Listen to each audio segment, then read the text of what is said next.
दंडखत नामक महातीर्थ के समीप जब ब्राह्मण लोग परम उत्तम निष्काम तप कर रहे थे, उस समय प्रहलाद के मामा दुंदुभिनिलार्द नामक दुष्ट दैत्य ने मन ही मन यह विचार किया कि देवताओं को किस प्रकार सुगमता पूर्वक जीता जा सकता है। इसका उपाय सोचते सोचते उसने निश्चय किया कि ब्राह्मण ही देवताओं के सबल होने में कारण हैं, क्योंकि देवता यज्ञ में दिए हुए भाग का ही आहार करते हैं। यज्ञ वेदों से संपन्न होते हैं और वेद ब्राह्मणों के अधीन हैं, अतः ब्राह्मण ही देवताओं के बल है। यदि ब्राह्मण नष्ट हो जाए तो वेद स्वयं नष्ट हो जाएंगे, और जब वेद नष्ट हो जाएंगे तो यज्ञ तो नष्ट ही है। यज्ञों का नाश होते ही देवताओं का आहार छीन जाएगा। इस प्रकार निर्बल हुए देवता लोग सुगमता पूर्वक जीते जा सकते हैं।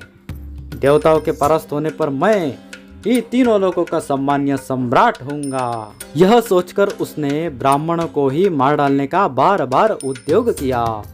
काशी में आकर उस मायावी दैत्य ने कितने ही ब्राह्मणों का वध किया। श्रेष्ठ द्विज जिस किसी भी समिधा और कुशा लाने के लिए जाते, उधर ही वन में उन सबको पकड़कर वह दुर्बुद्धि दैत्य अपना आहार बना लेता था। उसका रूप किसी को दिखाई नहीं देता था। देवता लोग भी उस मायावी को देख नहीं पाते थे। यह दिन भर मुनियों के ही बीच में बैठकर उन्हीं के भांति ध्यान लगाए रहता था। पर्णशाला में किधर से प्रवेश करने और किस ओर से निकल भागने का मार्ग है, ये सब वह दिन में ही देख लेता था, और रात में व्याघ्र का रूप धारण करके वो बहुत से ब्राह्मणों को खा डालता था। इस प्रकार उस दुष्ट दैत्य ने बहुत से ब्राह्मणों को मार दिया। एक दिन शिवरात्रि के समय एक शिव भक्त ब्राह्मण महादेव जी की पूजा करके उनमें ध्यान लगाए बैठा था। उसी समय अपने बल के घमंड में भरे हुए दैत्यराज दुंदुभि ने व्याघ्र का रूप धारण करके उस भक्त को पकड़ लेने का विचार किया। वह शिव भक्त अपने चित्त को दृढ़ता पूर्वक स्थिर करके ध्यान में स्थित हो भगवान शिव के दर्शन में तल्लीन था। उसने विधि पूर्वक मंत्र के अंगन्यास, करन्यास, कवच और ध्यान आदि का प्रयोग कर लिया था। अतः वह दैत्य उस भक्त पर सहसा आक्रमण करने में समर्थ न हुआ। इसी समय सर्वव्यापी भगवान शिव ने उस दुष्ट दैत्य के मनोभाव को समझकर उसका वध करने का विचार किया। वे उस भक्त द्वारा पूजित शिवलिंग से सहसा प्रकट हो गए। उन्हें आते देख वह दैत्य उसी रूप में रहकर पर्वत के समान विशालकाय हो गया और उनकी ओर झपटा।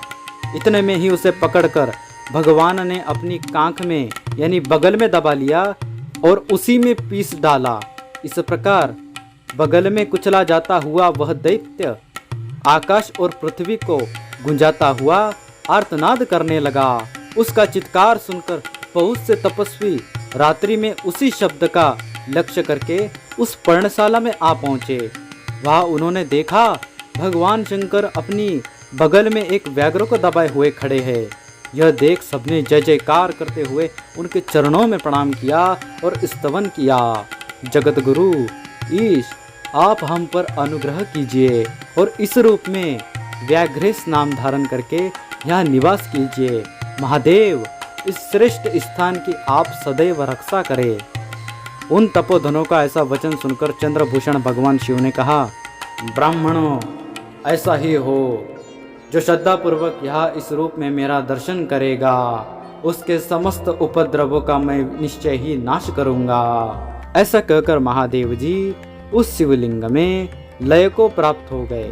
तब से वह शिवलिंग व्याघ्रेश्वर के नाम से प्रसिद्ध हुआ। ज्येष्ठेश्वर के उत्तर भाग में उसका दर्शन और स्पर्श करने पर वह संपूर्ण भयों का नाश करने वाला है।